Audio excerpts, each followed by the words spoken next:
ينتظرون إلا مثل أيام الذين خلوا من قبلهم قل فانتظروا إني معكم من المنتظرين ثم ننجي رسلنا والذين آمنوا كذلك حقا علينا ننجي المؤمنين.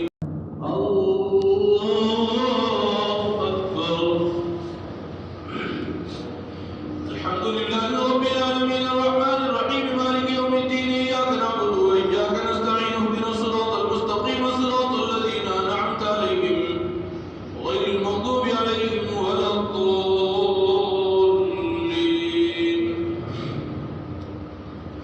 قل يا أيها الناس إن كنتم في شك من ديني فلا أعبد الذين تعبدون من دون الله ولكن أعبد الله الذي يتوفاكم وأمرت أن أكون من المؤمنين وأن أقم وجهك للدين حنيفا ولا تكونن من المشركين ولا تدع من دون الله ما لا ينفعك ولا يضرك فإن فعلت فإنك إذا من الظالمين وإن يمسسك الله بضر فلا كاشف له إلا هو وإن يردك بخير فلا راد لفضله يصيب به من يشاء من عباده وهو الغفور الرحيم.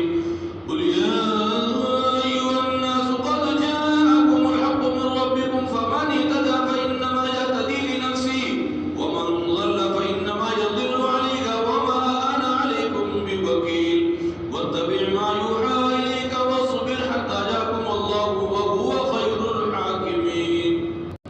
السلام عليكم ورحمة الله. السلام عليكم ورحمة الله.